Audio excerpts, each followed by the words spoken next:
Welcome to UberCube. This is your host, Anthony Adams, aka Uber Bear, and I'm joined by my co-host, Still Stu. Still Just Stu. And today we have a special guest from... Hello, I'm from... Should I say where I'm from? Absolutely. Yeah. Or who? Tell us all about yourself. All right, yeah. Star sign. From York, PA. I'm Jordan Eckenrode, aka MTGCubeTuber. Yep. I'm a YouTuber, and I'm happy to be on here, guys. First off, it's an honor that you guys invited me on this show. I really appreciate it. Well, welcome to the show. Absolutely, man. It's nice to have you on the show. In order to crack this off the way we do here at UberCube, is we're going to have our featured drink of the pod, Saranac. Anthony's drinking a Saranac Clouded Dream IPA. Soft, hazy, and juicy. Ta-da. Just like Anthony. That is literally like beer. That's you personified. Or that beer personified is you. There you Yes. Go. And delicious. Jordan, what are you having? I'm more of a Renaissance man, so I'm just going with the simple Yingling Lager.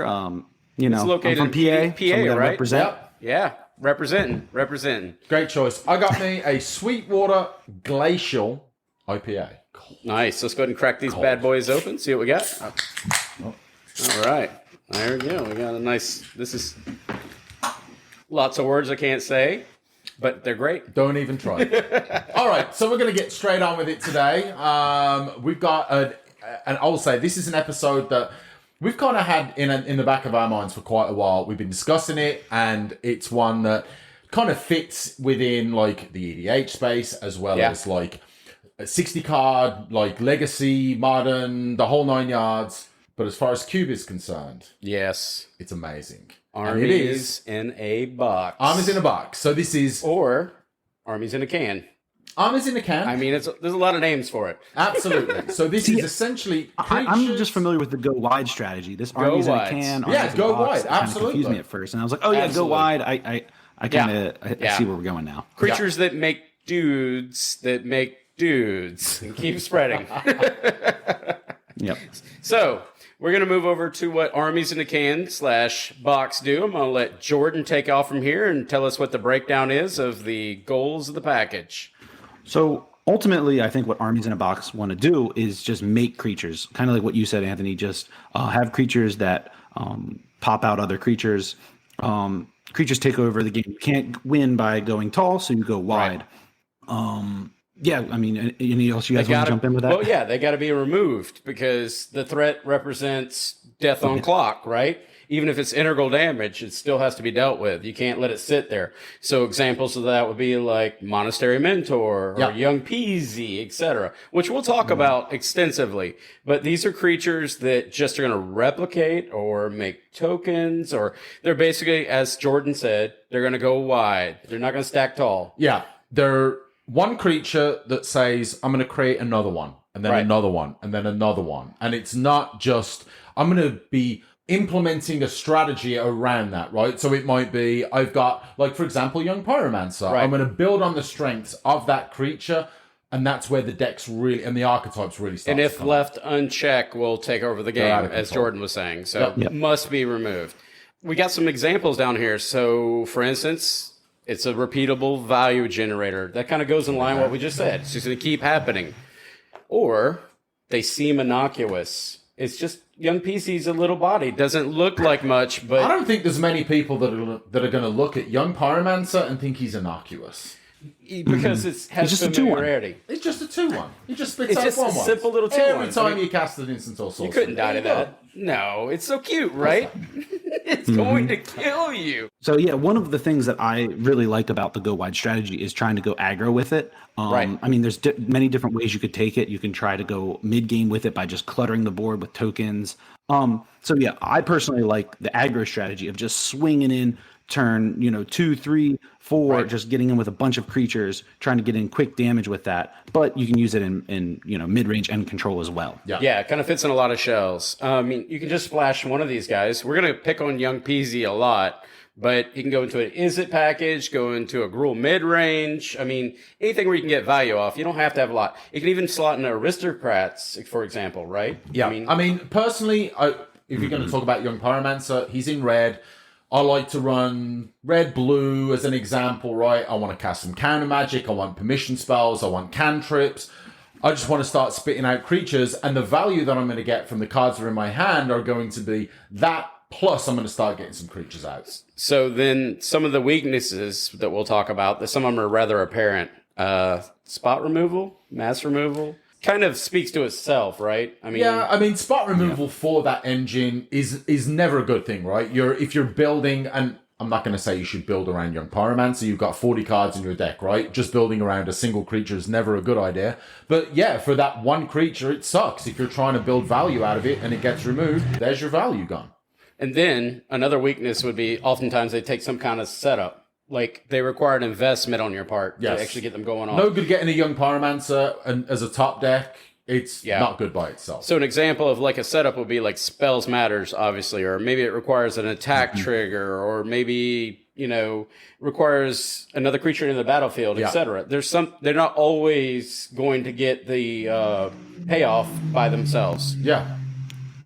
We have some traffic. That's okay. Is that traffic car happens. going past? That's awesome. That sounds like a pretty sweet car. I mean, if somebody's racing, but we can race. I live right by a road. That's why, and I'm like, No worries. I need to get like a barrier here. Get the camera out there. We'll see who's racing. Now we're going to let Jordan cover the subcategories, that kind of how we've classified them as individuals. Yeah. Yeah. So, Anthony, I think you brought up some of them. Like, some of these triggers go off on attack. Some on cast triggers, like Young Pyromancer, Monastery Mentor, that we're going to be talking about later in the podcast. On upkeep, someone then enter the battlefield, activating abilities, and then others on the draw trigger. And I think we're going to be covering all of those ones throughout the podcast. Matter of fact, the draw trigger is what Buddy Christian tried to kill us with earlier. It's that horror that when it draw a card, it gets bigger, so it makes a squid. That's kind of what we're referring to. Not so much a cube card, but just as a general thought process. It's an interesting point to bring up, right? Because when you think Armies in a can, when we first started talking about this, it was spitting out creatures like, whatever the activity may be, upkeep, casting spells, whatever. But that's something definitely to consider as well. Yeah, so they come from all different types of triggers, right? So we're going to move through the categories. So we're going to kind of just start with calling out the types. We're going to start out with the on attack category is how we're going to call this one. All right, so Hero Bladehold, 2 colorless, 2 white, Battle Cry, so when it attacks each other, attacking creature gets +1/+0, and when it attacks, you get a 1/1 white soldier token onto the battlefield, tapped and attacking ×2. Yeah, so she's an army all by herself. Listen, I love me some mono white. It's going to be kind of a thing for me. I love me some mono white, right? I think if you're drafting, and I'll generally reference the vintage cube, right? If you're drafting to win, you draft mono white, right? Yeah. It's crazy strong, right? So I can't argue. Right. Hero of Bladehold, you get that onto the battlefield, it wins games. You don't need anything else. If it survives for a couple of turns, it's game over. Absolutely. Jordan, do you draft that or have that in your cubes? Well, is that all my cubes pick? are kind of weird. If I had a 540, that would be kind of modern, vintage, power level. This would absolutely be in it. So do you see this card in a lower value, like 360, 450? Is this something that kind of fits into those ideas? I think it does. I think it does. Yeah. It does enough on its own. That. So I'm going to use that to kind of tie over to our next card, and we're going to kind of compare these two. So we're going to do Hero of Bladehold versus Adeline the Resplendent Cathar. Now, she costs less. She costs 2 planes, 1 colorless, and what you get is an X/4 as far as she gets the power equal to the number of creatures that are on the battlefield. Yeah. And whenever you attack, for each opponent, create a 1/1 white human creature token that's tapped and attacking that player or planeswalker they control. Now, do you see these two in the same shelf? No, I was just saying, whenever, for each opponent, we're probably not going to be seeing a lot of that in our cube format. Maybe in some like 2-headed giant, but this seems like a really good card that gets creatures out there. Agreed. For me, the appeal of this card is the vigilance. So she immediately has an analog versus, say, Brimaz. She's got a booty. Having 4 power or 4 toughness, that's a big deal. She challenges Brimaz for this slot. Exactly. Right? Mm-hmm. And then she keeps making bodies, as does Brimaz. All right, so we're going to move on to our next subset. Oh, and I will say, I can read that. You can sort of make the argument of, you only get 1 token, right? Typically, you're playing heads up. I don't think that is to be underestimated, right? You're attacking with a 4 toughness creature. You're getting a 1/1 every turn. That's going to start building up, even if you only get 2 or 3. Because not to mention, first, if you just put Adeline out, you got nothing else. Right. It's a 1/4, then it's a 2/4, then it's a 3/4. Are you going to block, the little token? Yeah, maybe, but then you've just still got that 1 damage going through every turn. So I currently jam both of these in my 540 Vintage Power and in my La Femme Fatale. The next one we're going to let Jordan cover. Sure. This is Brimaz, and he is 1 generic and 2 white mana pips. Legendary creature, cat soldier. I love cats. Yeah. This is vigilance, and whenever Brimaz attacks, put a 1/1 white cat soldier token into the battlefield that's attacking. It also has vigilance, and then whenever Brimaz blocks, you get a 1/1 cat creature that has vigilance that is also blocking as well. I think when Adeline, the card we just talked about before, when that kind of came out, a lot of cubes got rid of Brimaz. They stopped showing love to Brimaz, which I think is just wrong. I mean, so I think if you're going to run, I run all 3. I'm at 540. I have density issues, so I had to have basically recurable options for people. So I have all 3 of these in my power cube. So yeah, I think they're all amazing. I kept them all. The thing I like about Brimaz is just having that vigilance on those tokens as well. Yeah. It's just something that's a little more unique. I mean, here a Blade Hold's going to be giving everything bigger, but just having that that vigilance option is not bad. I don't know which one's better. If you made me pick between this and Adeline, that's pretty tough. I know people are, like you said, people are harsh on the cards in the beginning, but I think they're almost synonymous, if you will. I think they're pretty close, right? Really close. Adeline grows her power with the creatures. Brimaz comes in with 3 power. Yes, his tokens do have vigilance, which is, not to be underestimated. I think it's very, very close between them. All right, so we're going to move over to the red section, and I'm going to let Stu cover the next 2. Yeah, so the first one I'm going to talk about is Handwear Garrison, 2 colorless, 1 red. Whenever it attacks, you put 2 1/1 red human creature tokens onto the battlefield tapped and attacking, and it comes in as a 2/3. I run this in my 540 powered, and I run this in my horror cube. Okay. I like them both. I've jammed them all the time. Well, one for the horror cube because it has Emrakul on the corner. So, spoiler alert. This card hasn't failed me yet. And then this slots so wonderfully like in the aristocrats of the horror cube. Yeah. I mean, it's payoff on top, payoff. Jordan, you can cover the next one. This little bad boy here is great. Sure. This is Kranko, Tin Street Kingpin, legendary creature Goblin. Whenever Kranko attacks, put a 1/1 counter on it, then create a number of 1/1 red Goblin creature tokens to Kranko's power. Yeah, so he's going to be coming in. You're probably going to be getting, I guess you're going to be getting 2 the first time it attacks, correct? Yeah. Yeah, because it comes in, it's going to have a power, toughness, and then create it for equal Stack your triggers. Yeah, so the answer is yes. Yes, the answer is yes. Stack your triggers.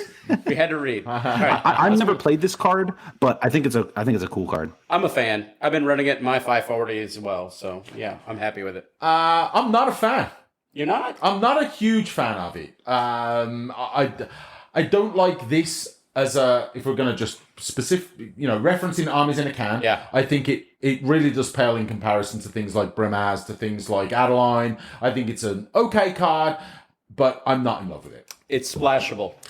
Brimaz is not. Adeline is not. Hero Bladehold is not. Yeah, I would agree. And the reason why is because white does generally tend to sway more towards those kind of cards having white, right? Whereas these kind of cards, certainly in red, are 2 colorless and 1 red. I and think it does this make it easy. slots better in a Boros shell, opposed to the others are either mono white or mono red. This one you can just kind of put in whatever shell you want. You can go with it. Yeah, right? I would agree. The splashability. Pips matter. It is splashable. Yeah, and you're right. The mana does matter. Another thing about Krinko that was pointed out by our hidden peanut gallery that's off camera. Our producer. Is that he's a goblin. He's a goblin. And has more archetypical use than, say, the human soldier. I would argue that they both are pretty splashable. Their creature types are relevant, but their stat lines when they both attack are equivalent. but Krenko gets get gain. He does, and Yeah. in let's move outside the vintage cube like mentality Right. for a second, which I will admit that I'm guilty of.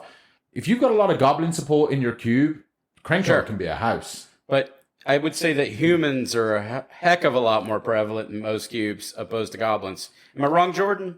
You do a lot of weird cubes. Yeah, generally, I think there's more humans because they bleed into other colors, as where goblins generally stay in red.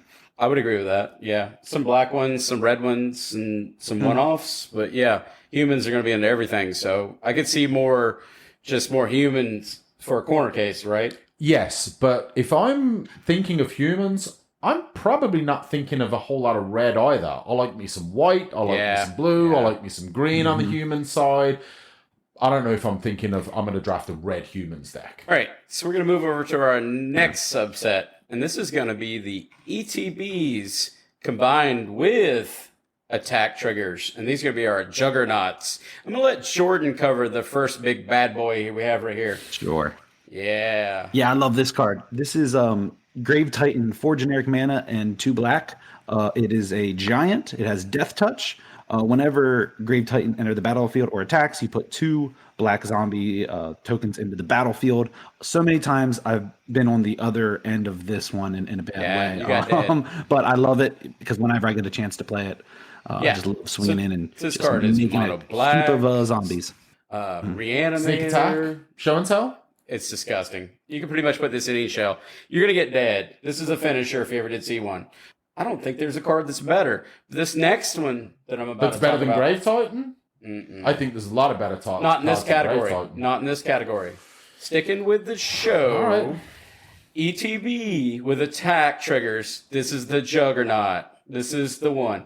This next one, what I'm going to make Stu read, because it's got a lot of words, and that's funny, is... This is Tovalar's Huntmaster, and I love this card. Right, It's good. It's a newer addition to this strategy. Yeah. It's in green, which I think is nice because green kind of feels like it's been kind of falling down the pecking order a little bit. It has. It's not the color it used to be. It's think- not the powerhouse. It's become a bit of a support color. And yeah, there's definitely, you can talk about the mono green decks. Yeah, I can talk about trying to go crazy with Channel and Rafellos and stuff like that. But Tovalar's Huntmaster, 4 colorless, 2 green. When it enters the battlefield, you get 2 green wolf creature tokens.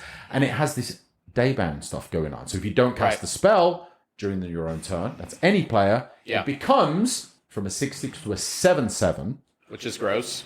And then when it attacks, you start making more 2/2 green creature tokens. Yeah, so it gets wide and tall. That This card is starts. disgusting. That is pretty strong. And I will say, I'm pretty aware of the fact there is a huge difference between 1/1 and 2/2. Right? Sure. Yeah, certainly. Like, oh, it's double the power, double the toughness. It makes things a heck of a lot quicker when you're spitting out 2/2s instead of 1/1s. I like putting these two, Grave Titan and Tovalar, together because they're analogous to a degree. I mean, they're almost the closest as you're going to get in the color green to Grave Titan, which I have deemed the Juggernaut. Jordan, do you run this one? I haven't. Honestly, this is I wasn't even really too aware of this card, to be honest with you. I'm a little bit embarrassed here. I like it. I think I like it. Does this take the place of Hornet Queen? Do you guys think? No, not for me. I Not in think a vintage cube. well- if we're going back to the vintage cube, no, I am not replacing Hornet Queen with this card. I'm running Hornet Queen without question. I will argue in his favor. Hornet Queen is a defensive card. This is an aggressive card. It depends on what type of player you are. I agree, but I'm not replacing Hornet Queen with this card.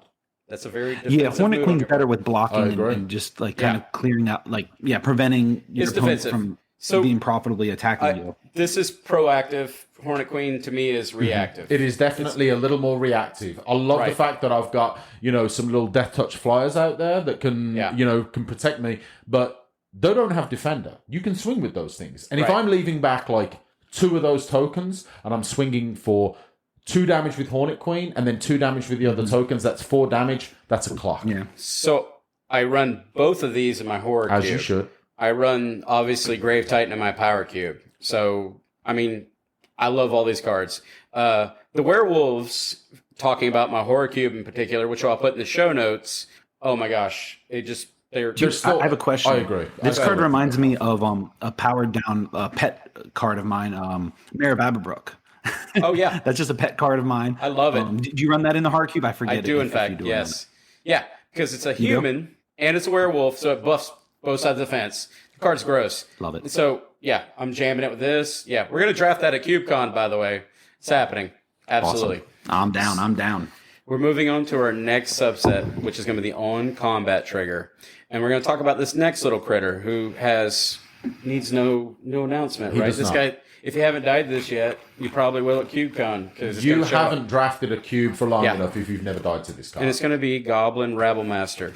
All right, so this is Goblin Rabblemaster, 2 colorless, 1 red. Other goblin creatures you control attack each turn if able, and at the beginning of combat on your turn, create a 1/1 red goblin creature token with haste. Whenever Goblin Rabblemaster attacks, it gets +1/+0 until end of turn for each other attacking goblin. This to me is like, I coin this as like the ultimate aggressive card in this archetype, right? Because he gets +1/+0 for each other attacking goblin, right? That doesn't really help with the booty or with the toughness. He dies. He's only got 2 goblins. He dies very easily. Yeah. You've got to be aggressive with Goblin Rabblemaster. You want to keep spitting out those 1/1 goblin creature tokens. They have haste, so you're hoping that they do some work.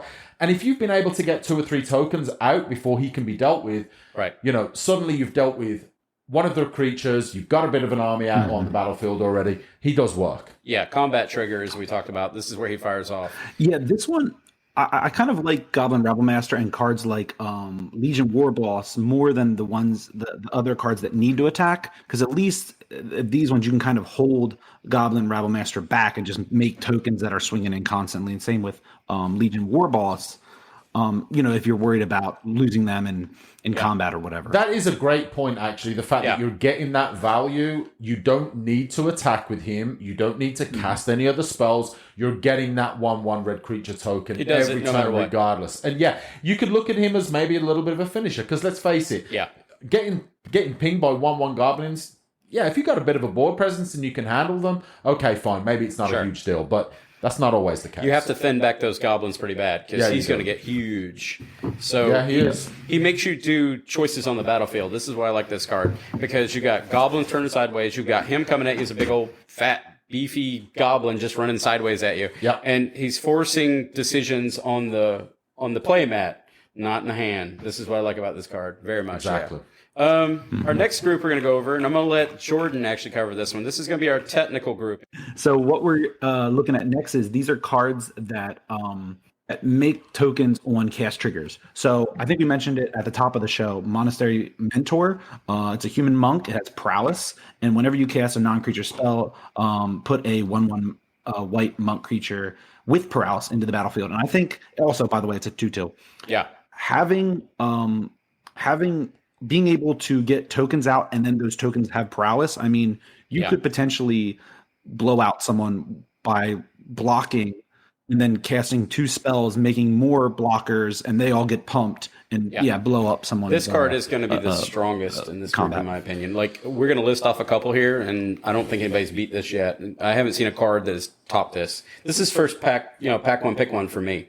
I mean, this card crushes people. It's bananas. The fact that the not just the fact that you get those extra tokens, right? Because that's already crazy enough as it is, right? And it costs 1 more than Young Pyromancer, right? Young Pyromancer is only 2. Monastery Mentor is 3. But having that prowess ability on those tokens, as well as the fact that you're spitting them out every turn, that Monastery Mentor can go from like, I've got a 2/2 and a couple of 1/1s, right, to I've got a 5/5 and a couple of it gets out of control. It gets out of control so quickly. Absolutely.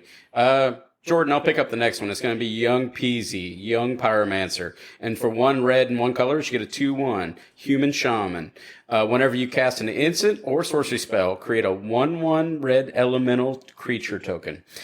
My only regret with this card is in the recent set, when they did the reprints, they did not make a female. It's a little for me. You can't. Look at the art on that card. I wanted a young lady You've got to that I leave could put in Young my Femme Pyromancer. Fatale cube. No. Oh my gosh. No, that would be that Young in that Pyromancer art. He's got the red hair and the gold. Yeah, that's my spirit animal right there. It's a much slimmer version of me, but yeah, absolutely. This is me before the Air Force, right? That's you right now, without any doubt. You are. Yeah, young they don't know pirates. you.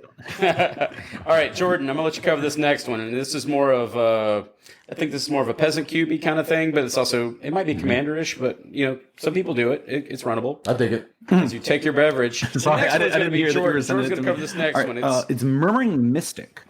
Murmuring Mystic is 3 generic mana and a blue. It's a human wizard. Whenever you cast an instance or sorcery, make a 1/1 blue bird illusion creature with flying. And it's also a 1/5. It seems good. I mean, 4 mana for things that can poop out creatures seems I pretty can good. see this like slotting easily into a peasant cube. Just first thoughts, right? It really spells matters kind of builds itself sometimes, and this card will just make an army in a can or army in a box or whatever you want to call it. Go wide strategy. Little effort, actually. You get flyers with evasion, and then a 1/5. That's not to be just. That's going to stop every attack from an aggro. Let me tell you, 5 toughness on a creature is gigantic. It's real. Huge, right? Think about how tough it is to put 6 power, even 5 power to get that off the battlefield, Absolutely. right? That is a lot of work. All right. So we're going to move to the next one because I put these in a specific order, kind of based on descending order in my mind, like based on power, toughness, whatever, and what they did. This one's going to be the last one. I'm going to hand this off to my buddy Stu. So this is Talran Sky Summoner, 2 colorless, 2 blue, for a 2/2 legendary Merfolk Wizard. And when you cast an instant or sorcery, you get a 2/2 blue Drake with flying. Now, this card, it costs 4. I mean, at the end of the day, right? It's not pretty expensive. It's not hyper efficient. But the reason why I listen to this is because, as we talked about here on Uber Cube, we're not going to just stick to Vintage Cube. We have to give things that are budget based, right? And this is a good option if you want to run like a Spells Matters with some payoffs. I mean, Merfolk Tribal. Right. I mean, there's a lot of things you can do with this card. It's not great, but it'll still kill you. It's not great. I think it'll kill you. It can. I think it deserves to be low down on this list. I think it pales in comparison to things like Young Pyromancer and Monastery Mentor. Right. But, like you say, it can still do work. 2/2 flyers. What I want to say about this card is Good. probably by the time this episode comes out, the Doubles Masters 2 will be coming out, and this just got reprinted in there at Rare, and everyone on Twitter was kind of complaining like this would have been perfect for Uncommon. Oh my gosh, this would be great for a Peasant Cube. Yeah, absolutely. But other types of cubes, it's going to suffer a little bit more. Yeah, it's got to be like a tribal cube or a thematic cube or some kind of budget cube, then absolutely. But I didn't want to just specify the MTGO or vintage cube here. That's what we've talked about before, right? So on cast triggers, we tie that off. I ranked them. It was Monastery Mentor, Young Peasy, Murmuring Mystic.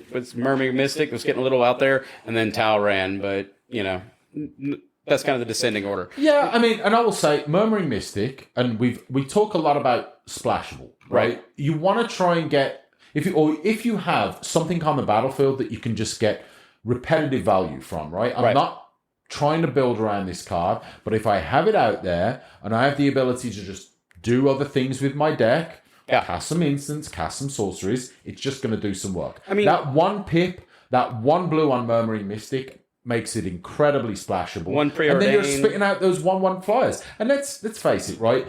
In a lot of environments, evasion is monstrous, right? Yeah. So many environments where if you've got a way to fly, you got a way to trample, right? Anything like that can be super powerful. So yes, all right, you're still getting the 2/2 with flying with Talran. It's a little bit of an extra investment, budget, but they fit so well in so many archetypes. 100% agree. And so like for me, that was like opt or preordain or ponder or whatever you want to do. Because Talran's going to be very mono blue, I think, because it has a huge pip requirement. But otherwise, we didn't want to just be specific to a certain type of cube. But it would work great with like an opposition or something. Oh, yeah. Yeah, Maybe it'd actually be the one card that could work with opposition. You know what? We'll talk about that. Yeah, we're talking about that soon on an episode. Absolutely. So we're going to move over to our next group, and it's going to be the activated ability tap type cards. And so the first one, I'm going to ask Jordan to do since he covered my horror cube. And it's just one that's awesome. Awesome. Go ahead, Jordan. It's an awesome card. Yeah. This is Bloodline Keeper. I remember drafting the heck out of this card when I played Innistrad, and in your horror cube, I think this is it's one of the best vampires out there. So it's a two generic and 2 black pip vampire flying 3/3. You can tap it and put a 2/2 black vampire creature with flying into the battlefield, and then you can pay 1 black. You can transform the Bloodline Keeper And if you have 5 or more vampires, you flip it. And I don't exactly know what's on the backside. But Yeah, I you get boost it gets things. +2/+2 to all of your vampires, And he's a 5/5. You can tap it and make Yeah. more vampires. Yeah. Still, it's just He's a beast. it's just value. If he count. flips over, it's bad. It's real bad. Yeah. You know, this is the side you should only ever see, because if you see the other side, you're dead. Scoop it up. Yep, I agree. I got killed today. I had that on the battlefield. You didn't. It was rather unfortunate. gotta I play was it better. very excited about, man, I'm going to flip this thing. I'm going to get all these vampires. And you did not. No. All right. So the next one's going to be a strange one. And I run this in my artifact cube. And again, we don't want to overrepresent vintage cubes here. Sure. Giving everybody a little piece of the pie. So I would say this is an artifact cube, kind of budget restricted or a thematic. And it's going to be Ovia, the Pashri. I'll do this one. Sage. Shall I do this one? Yeah, go ahead. It's words. Yeah, so this is Ovia Pashiri, Sage Lifecrafter. For 1 green, you get a 1/2, and then 2 activated abilities, 2 colorless 1 green, tap to get a 1/1 colorless servo, or 4 colorless 1 green, tap to create an XX colorless construct, where X is the number of creatures you control. The interesting thing is number of creatures, not number of artifacts, number of creatures. But let me tell you, you got the ability to start banging out artifact creatures and creature tokens. Urza Saga, or anything that shoots out assembly workers, constructs, all that kind of stuff. Yeah. It's a house. Yeah. So I run this in. Oh, sorry. go ahead. I run this in my 1-drop cube, and it's definitely one of the great token producers in that cube. Oh yeah, and I run it's in a my powerful green artifact card. cube because it makes for my constructs, format. and constructs is just the whole theme, right? So, and it makes servos, and I have things that have lords that make servos. So this is a card that I think gets overlooked, but for a 1-drop, you can do a lot of things with it, right? It's actually a fun little card, and I don't think it's a 1/2 body with repeatable value. Yeah. So the next one I'm gonna let Jordan cover, and this one's in my La Femme Fatale, and she's absolutely gorgeous. And go ahead, Jordan. Take these words on. Actually, I'm gonna need some help with this name. Yeah, that's why I made you do it. How do we say that name? I'm going to say it's Joel Rail. Jolrael, Movoli, Recluse. Monvuli Recluse. Movoli Recluse. Yeah, So words. Joel Rail. It's Jolene. Joel Joel Rail. Recluse. Monvuli Recluse. Yeah, Yeah. we'll go with that. Yeah, We're just gonna go with Dolly but Parton's anyway, Jolene for the Anthony, awesome Anthony creature. is also terrible at pronouncing card names, so it's all good. Take a spin at it, Jordan. See what it's you a do. generic 1 generic mana and a green legendary creature human druid 1/2.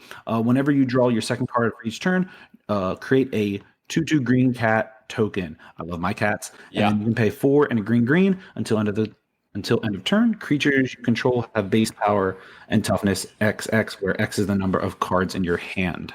I'm a huge fan of this card. Actually, I haven't got to kill anybody with it yet, but as far as my Femme Fatale cube, this is actually amazing mostly because of the XX at the back end. I want something that's a good finisher to make the green mid range and upper echelon of green go a little bit further. So. Needs a little bit of support, right? It so does. it's when you draw your second card each turn, you're getting that 2/2 green cat. Yeah. Green cat, right? So definitely you want to try and build this around some kind of card draw. Obviously, Simic kind of stands out. Maybe green black.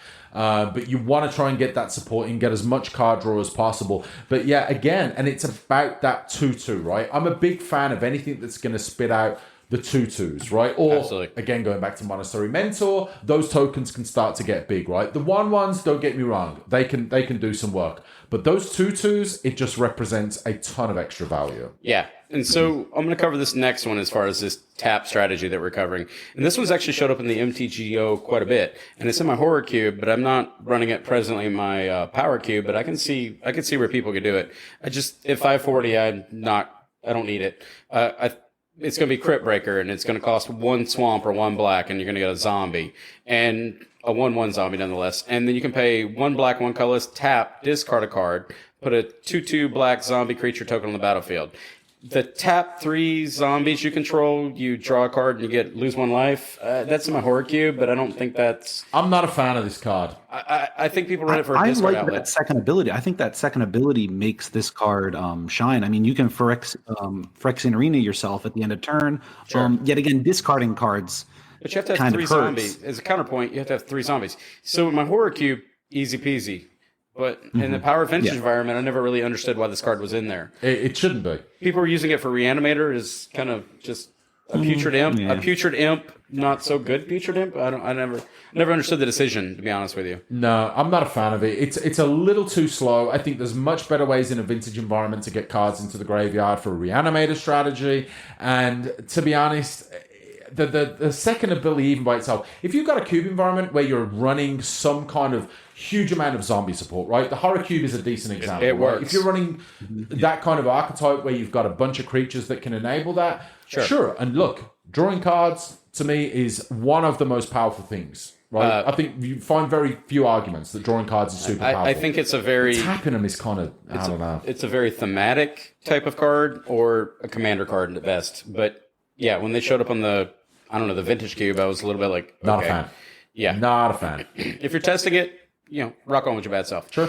So our next category is going to be our kind of a special category. It's going to be our go wide and our go high, because we're talking about all these armies in a can or armies in a box. We've been talking about this go wide type situation, but this is a unique creature that kind of does it all by itself. And I presently run this in my Power Vintage for my Lands Matters, which we referenced recently. And I'm going to let Jordan take this one away. This card's pretty solid. I think so. I'd like to see. Yeah, go ahead. Take it away, Jordan. Sure, it's Avenger of Zendikar. It is 5 generic and 2 green for a 5/5 elemental. When it enters the battlefield, you create 0/1 green plant creatures for each land you control. Yeah. So basically, you play this, you're going to be hopefully getting at least 6, maybe 7. The rest of the card has landfall. Whenever a land enters the battlefield you control, you may put a +1/+1 counter on each plant creature you control. I think this is a top end finisher. Play this with Ephemerate or something like this where you can flicker it in. You're going to be having a bunch of plants. A Lands Matters package, some kind of Blink package. You can go pretty nuts. Mm-hmm. And as we talked about in our Land Matters episode, I got tired of the big dumb dinosaur. What's the T-Rex that enters the battlefield? The Carnivage or whatever, or Carnosaur. Carnage Tyrant. Thank you. That word. Where it's just was boring to me. This was more interesting and kind of went more archetypes for me. So yeah, that's about all that one. The next one we're going to move over is going to be Stu, and this is going to be the upkeep trigger type of subgroup we've made. And Stu, this is an interesting one. Yeah, this is Whisperwood Elemental, 3 colorless, 2 green, and at the beginning of your end step, manifest the top card of your library, which means put it onto the battlefield as a 2/2. Sure. Turn it up anytime for its mana cost. You may sacrifice Whisperwood Elemental until end of turn. Face up non-creature tokens you control. Gain when this creature dies. Manifest the top card of your library. This is a goofy card. I like it. It's goofy. Yeah, well, I think it's interesting. So you know why I don't want to play this card? Why? Because I like to have a couple of beers while I'm playing Magic. Yeah, there's a lot of reading. There's a lot of words in this card. Yeah, if I'm like I've played an instant, grab a token from over there, put it out. This is a little too much thinking for me. I think this card is it's always on deck for me. Like if I get bored of another 5-drop, like what's the Bionic Ooze or whatever, the Biogenic Ooze. Biogenic Ooze, yeah. I might put this in on a Wednesday and then take it out by Thursday. But that's where I feel about this card. But I can see running this as a budgetary option or whatever. It's medium. Medium. Right. We'll go with medium. So you're being very generous. We're going to go over into the on-draw condition. So we've been, just to kind of recap, we've been covering all these interesting subsets of armies in a can, armies in a box, go wide. Every one of these have had some kind of condition. So we've done kind of a spells mattery, or maybe they had to have a land matters or a draw or whatever. They're trigger-based. So this is going to be the on-draw condition section. Jordan, this next one's pretty awesome. You want to talk about it? Yeah, I really like this called Clarion Spirit. Am I saying that right? Yeah, this is a great card. Sounds like Clarion Spirit. 1 generic mana and a white. It is a spirit 2/2. Whenever you cast your second spell each turn, create a 1/1 white spirit creature with flying. It's a token, by the way. Yeah. This is an awesome card. I mean, you have cantrips. You're going to be throughout the game. It's kind of going to be. It's like a young Pyromancer just for drawing that second card. Yeah, so it makes you do what you want to do anyways in a tempo deck, right? So you're going to be preordaining, brainstorming, pondering, etc., opting. I mean, it's not a big reach. Or it also can pair well with those new white weenies, like the new Doggo or the new White Angel enters battlefield, gain 1 life, draw a card, etc., in the Pauper Cube type environments. But again, I don't like this card. I'm going to be straight up. You know the reason why I don't like it? You just said you like spirits and you kill everybody love with spirits. them. But you're now talking about this one as if it's not right here. I love spirits. Well, all right, I've apologize. Apologize to the Clarion Spirit. You know why I'm not crazy about this card? I'm not crazy about anything that requires me to do something twice. If it was on my first spell, sure, I get a 1/1 flyer, I'd be like, I'd almost think that was a little bit too strong.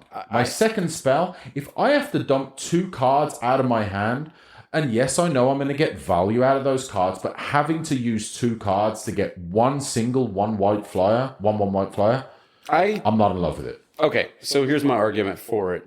I think it puts you on rails, or it gives some players kind of like you should be drawing cards, cantripping, tippoing. It's kind of a... How long are you going to do that for? You get 3 or 4 off of it. You get 3 flyers. Okay, you've got 3 or 4 what? So now you've cast 3 or 4. If you've cast 4 in 2 turns, that's 2 of those. Sure. Right? No, it says this. It's a second spell. Oh, you're right. I hate this card now. Thanks. Again, you win. I know. I always win. Damn it. I evaluate cards I don't think well. it's terrible. I think for like white weenies, it may be okay when you're like, it's hard to say because you're going to be doing a turn 1, playing this turn 2, turn 3, hopefully getting 2 more cards out, getting 1/1 that you can swing in. Now you've used like 5 cards to get like double entire hand by turn 4. I concede to the kangaroo court. You guys win. All right. So the next one's going to be Chasm Skulker, or as my little brother Josh calls it, Chasm, just to trigger me so hard. So Chasm Skulker. Okay. It's Chasm Skulker, Josh. It was until you said that, and now it's Chasm Skulker. So Chasm Skulker, 2 colorless, 1 blue. Yeah. It's a squid horror, 1/1. Whenever you draw a card, put a +1/+1 counter on it, and when it dies, you get X 1/1 blue squid creature tokens with Island Walk, where X is the number of +1/+1 counters on it. So I should have called this one Draw Condition and Death Condition. Yeah. It's kind of a 2-parter. So that's a miss on my part. I missed it. My bad. So we mentioned this one because this is kind of a budgetary, maybe a thematic type cube. Maybe you got some kind of, I don't know, like a horror genre cube. So some people do these like Cthulhu cube, etc. I mean, it's on theme, so I couldn't leave it out of the group. I agree. These are and weird. I think the fact that it fits, right? If you're trying to draw cards, right? Yeah. And I'm trying to draw cards anytime I draft any cube, right? I want to draw cards. But if you can sacrifice it at the same time, it just becomes a finisher overnight, right? If you got 4 or 5 even on this thing and you get 4 or 5 tokens, that by itself can be enough to...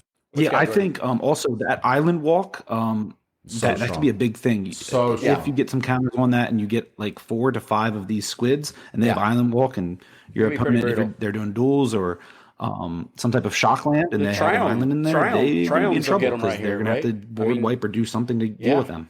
If you're drafting against someone that's not drawing good fixing, like sure, you could be drawing against someone and playing against someone that's not playing blue, but if they're not drafting fetch lands, dual lands, shock lands, the whole 9 yards, they're probably not drafting very well. Is that being a little snobbish about how highly I consider like mana fixing in a cube? But so I missed that argument, Stu. I'm sorry. Look, all right. Cut a long story short, I'll pick 1 pack 1 a fetch land. Yeah. All right. Yeah. You and everybody else. Okay. Good point. Thank you. That's well done. All right. So honorable mentions. So this is kind of going outside of that creature spectrum that we cover so far. As we've done Armies and Can, we've covered like Monastery Mentor, or Young Peasy, or I don't know, lots of creatures. But I couldn't do this entire episode without giving justice to some of these cards that can follow along this strategy. And it's going to be like Bitter Blossom and Den of the Bugbear or Field of the Dead. And if you're not running Field of the Dead in your power cubes with all those fetch lands that Stu told you should be drafting, hot take, guys, fetch lands are good. And I think Field of the Dead is a lot of work, right? To really get the value out of it, right? It's 7 or more lands with different types. Not that hard. It's not impossible. Not even close to impossible. I never said it was impossible. I'm saying it requires some work. No, I'm going to agree with Anthony here because I think all you got to do is just get to that 7 land drop. You just got to play the game. Just play the game. Yep. I think this game turns over. This wins you games. Field of the Dead. Yeah. Because it's Just run a every time you control play deck. lands, and it makes lands matter. Run a packages, control deck. You can put in this the in What control colors deck. are you running? It's the You can crown run jewel blue of and white lands and do matter. this. You better be successfully. running a lot of colors with Field of the Dead Yeah. if you were trying to get 7 lands out. No. You don't have to crack your fetches, bro. They're not that great. Oh, good luck countering my spells if you're not backing your fetches. Jordan, I'm going to How give are you you this. playing this game? Did you even draft, bro? Come on. No. Jordan, I'm going to give you this very wordy but beautiful card that's in my Artifact Cube, Power Cube, and in my Vehicles EDH deck. Take it away, Jordan. This is great. This card is Yeah, disgusting. it's even in my 1-drop cube, and that's Oh, probably yeah. one of Oh, the yeah. powerhouse cards in that. It is Retrofitter Foundry, one generic mana. Yep. How great is one generic mana? When I see that, I'm like, yes, that's perfect. Yes. It's an artifact. You pay 3 to untap Retrofitter Foundry. I'm having a hard time speaking right now. Yeah, it's words. That's You what I pay do, too. 2 and tap it. You create a 1/1 colorless servo artifact token creature. You can pay 1, tap it, sacrifice a servo, create a 1/1 colorless Thopter artifact token with flying.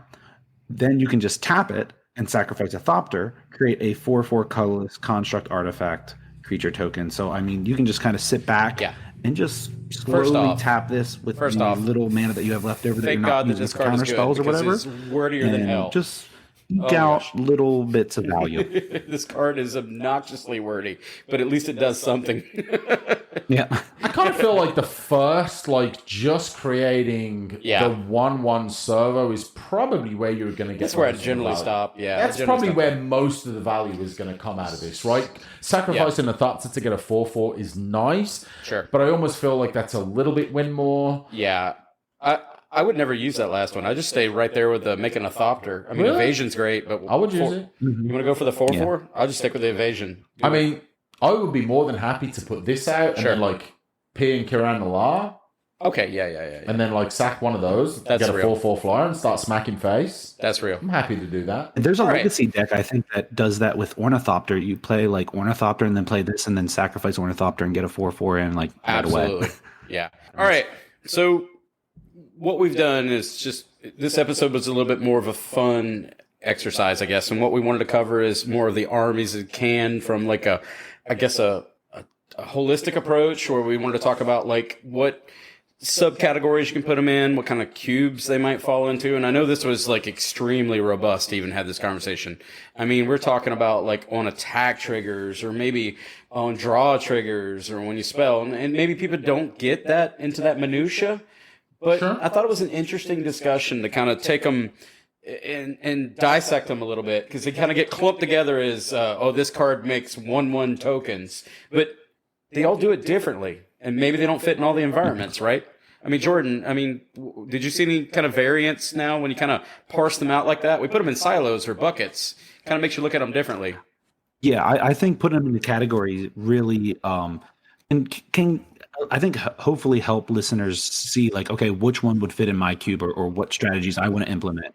Right. Because some of these you may not want to do. Like there's certain things like I'm not very interested in, but like I'm always into aggro and attacking. So like a lot of these cards I'm going to want to draft and pick. I think if you had a method to categorize them, then like you said, you could figure out, well, I want Young Peasy because I want Spells Matters, but I don't want Monastery Mentor because Spells Matters, but Clarion Spirit, maybe I don't have enough efficient draw spells to make that have a payoff, so push it over to the side. But Murmuring Mystic, Spells Matters again. Or, you know what I mean, Hannaware Garrison, so we're going to be on attacking. Yeah. So you can kind of, if you have a system of categorization, then you can parse them out and kind of find a home for each one of the cards, right? Yeah, and I'm always looking like, if it's something that requires no setup, right? If it's something that, like an upkeep, for example, or maybe just cast a single spell a turn, I am much more of a fan of those where I'm not trying to,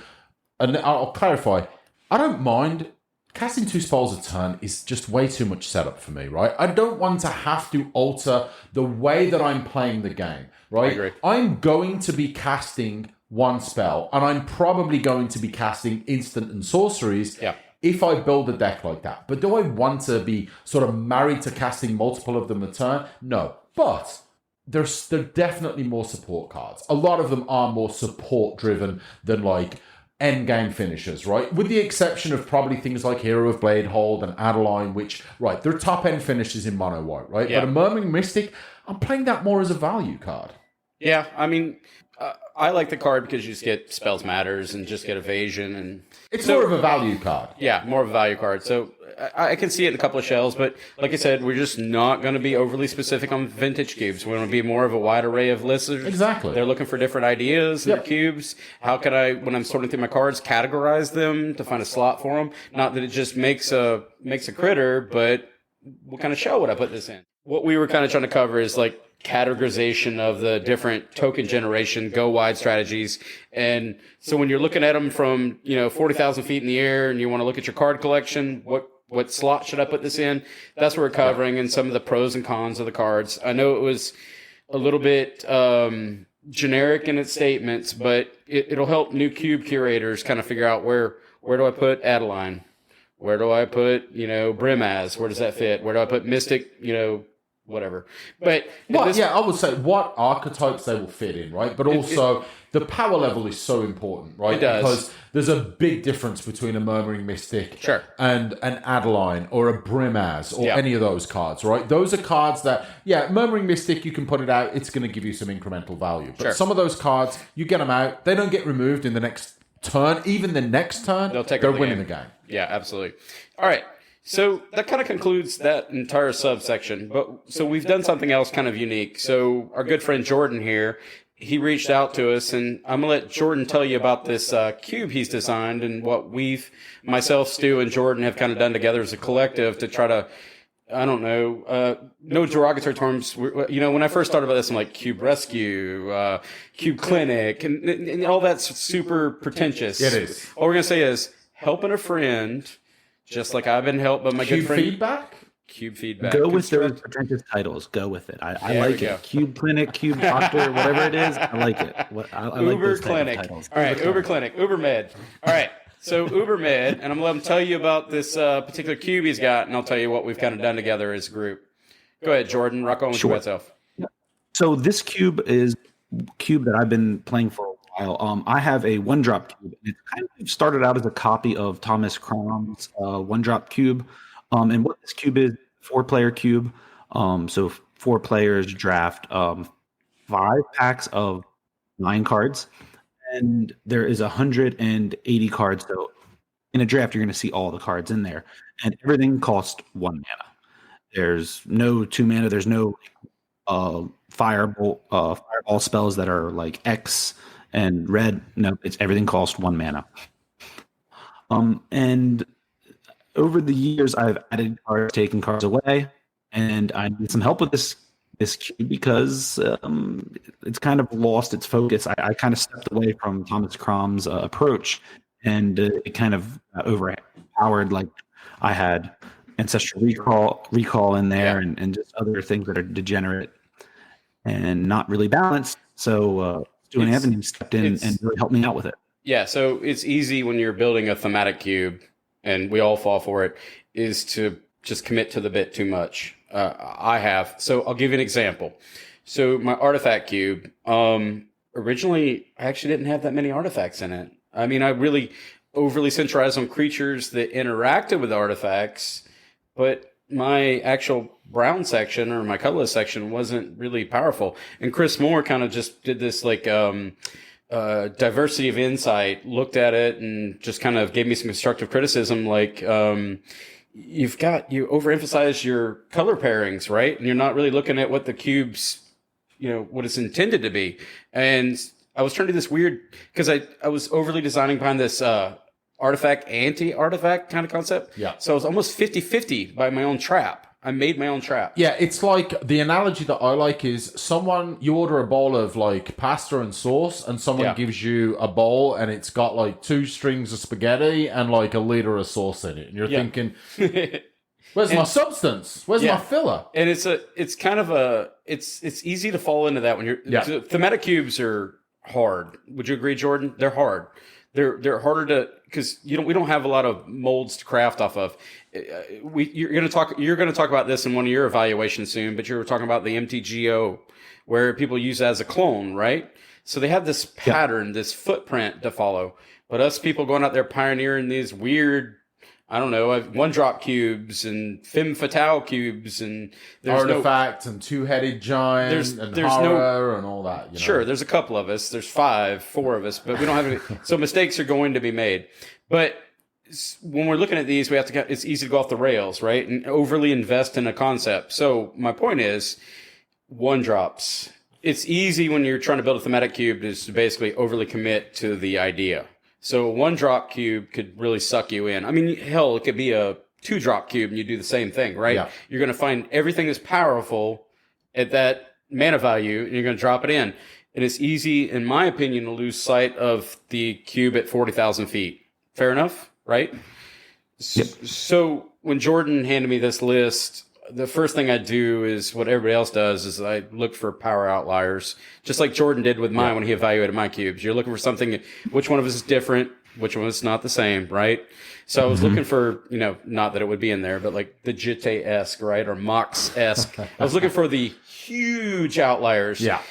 And they didn't show up. So then I kind of had to start stepping it down. And a couple of them that caught my eye was like Death Shadow, Mother of Runes. And then I was like, oh my gosh, she's running Ancestral Recall.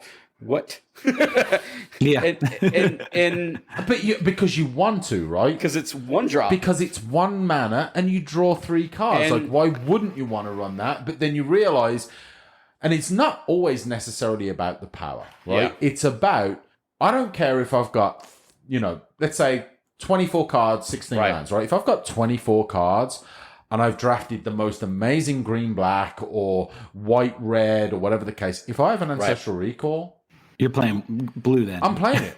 Yes. I don't care how terrible my mana is. I'm playing 10 islands to try and cast that card. In your defense, I don't think this is good in this environment because you're going to... our good friend of ours noticed you're going to empty your hand so fast. It's 1-drops. Right. Yep. It's not like he's going to get he'll get a bomb, but it won't be a bomb.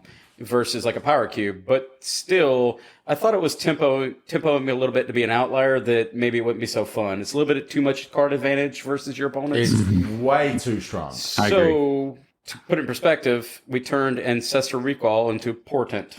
Why did we do Portent? Explain why. The reason why I like Portent is because, number one, it's sorcery speed. Yes. Right? That is, for me, in a much lower powered environment. Brainstorm, absurdly strong. Yeah. Right? I would almost go as far to say Preordain, Ponder. Yeah. They're Can I tell you why I put Portent in this cube? Go. Is to control the other opponent's draw step. I was going to be on my next point. Right? You get to look at the card. I wanted to add, when I looked at this cube, and you and I talked about it, Jordan and I spoke about it, is that he said a problem with aggression in the cube, right? I mean, it's going to be. It's 1-drops. Yeah. So what I pictured was either the cards just, hitting each other, not ever going, and what you had is a person of the hill where one person had to go over the heap, either through evasion or something like that. So you've got outliers leaking by to hit person for whatever, right? Yeah. In order to make this cube more dynamic, I wanted to put some pieces in here to make it more, I don't know, sideways strategy, intricate, not just creatures turning sideways, blocking, evasion, because King of the Hill was kind of happening. Am I wrong in saying that, Jordan? A little bit of King of the Hill? No, I think you're right, because I think one of the traps that I fell into was just play like the most optimal 1-drop of every color. It's easy to do. And that gets to be a problem, is just things trying to evade each other, go over each other, and then basically what happens is if you can't remove your opponent's best creature, because there's a lot of removal in this, they're going to just take over the game. And so let's in every color, there's various cards that could potentially do that. Some of the things that he and I talked about, so you get the idea that we're taking Ancestral Recalls and turn them into Portent, but what we wanted to add is more strategies that can just kind of go sideways, not overly dependent on combat. So let's talk about some of the cards that we talked about, right? So we did discuss, right? We went through the cube and we were like, right, again, like you said, some power outliers, but also some that we wanted to kind of make suggestions on based on archetypes, based on support in the colors, and so on and so forth. So I think, and I will say, going back, I really do actually quite like the Cube Clinic, right? The Cube Doctor, stuff like that. It's friendly enough.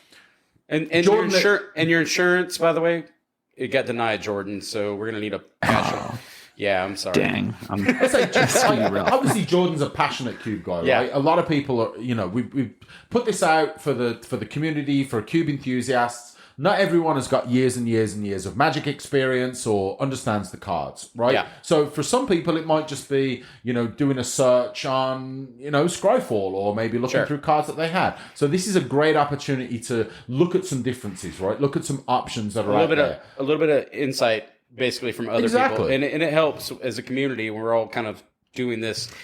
Stu looks at mine. Brainstorm. You've evaluated mine.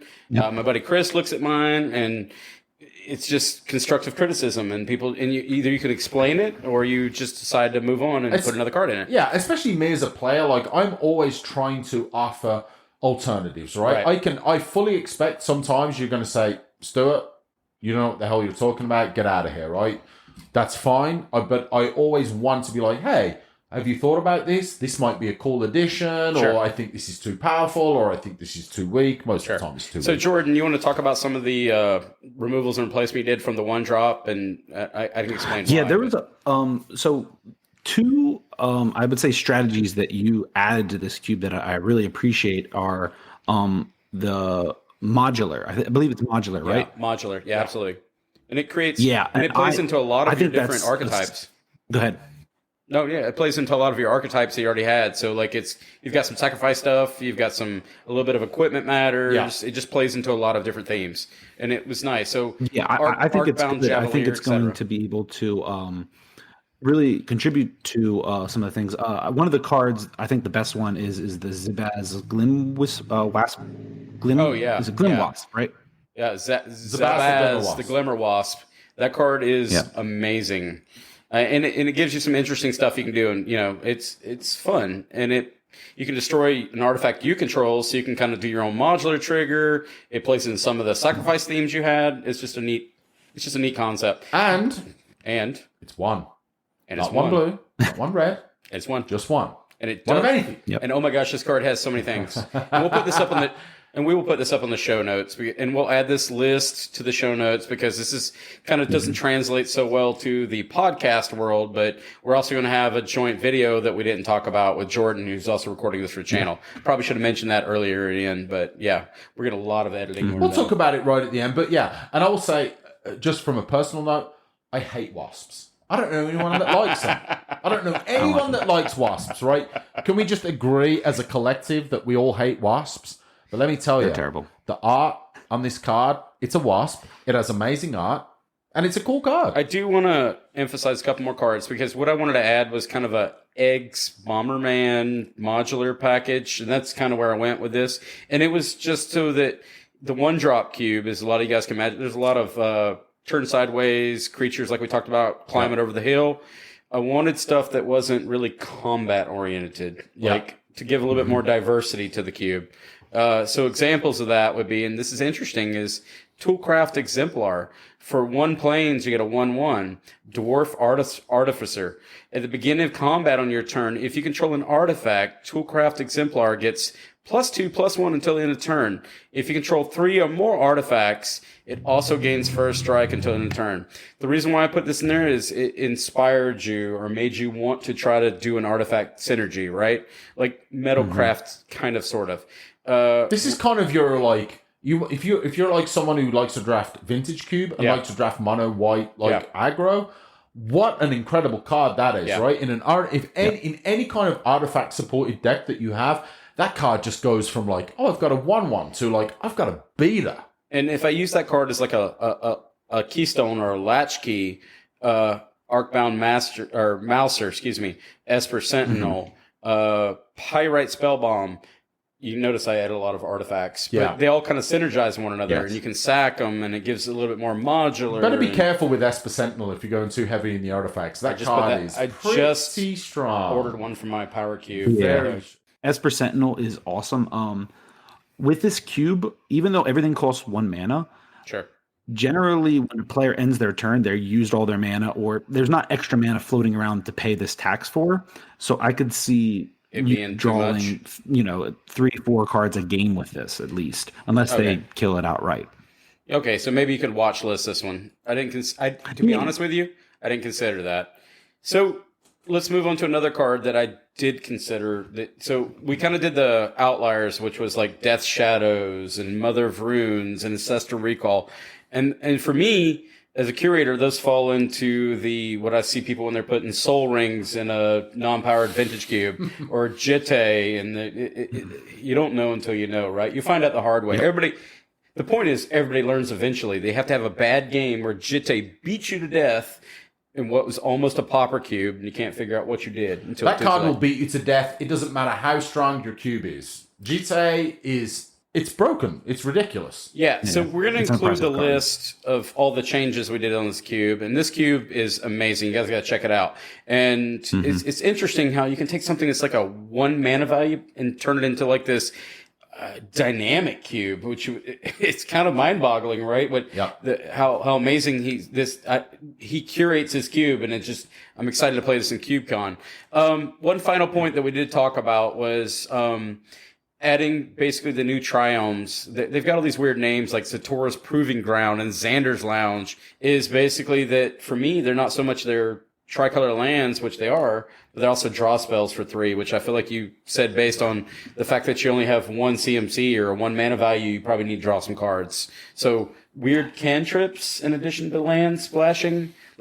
I mean, I think in most, like, anytime you have fetches, you want probably that in the cube, I think. In this one, there's no fetches, but still just having that cycling is just awesome because we ran the tri-lands from, Alara block and the Khans block, and we're like, well, let's put the cycling in because that's just a good option. Yeah.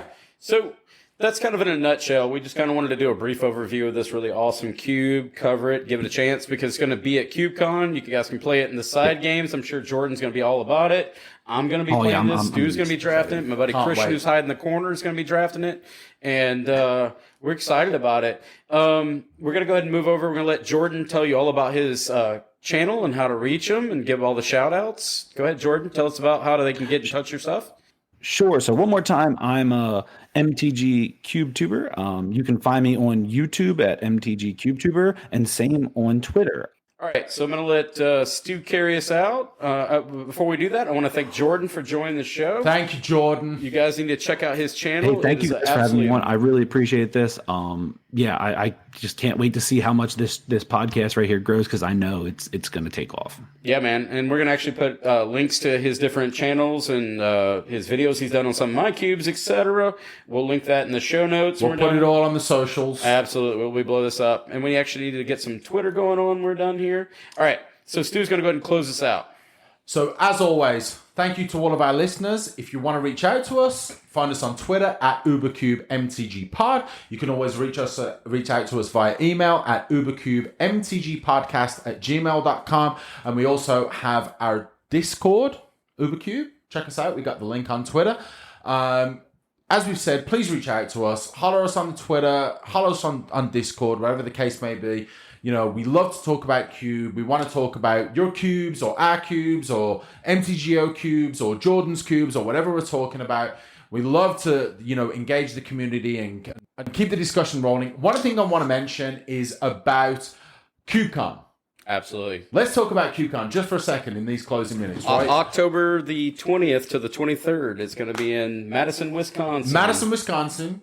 We're going to be there. Absolutely. We're going to show up. Jordan's going to be there. Stu and I are going to be there. My buddy Christian. Absolutely. We're going to be drafting some cubes. We're going to be hanging out.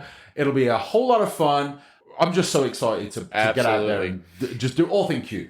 We're going to go ahead and close out here. And I just want to say everything is happy cubing. Happy cubing. Peace out, guys. Bye.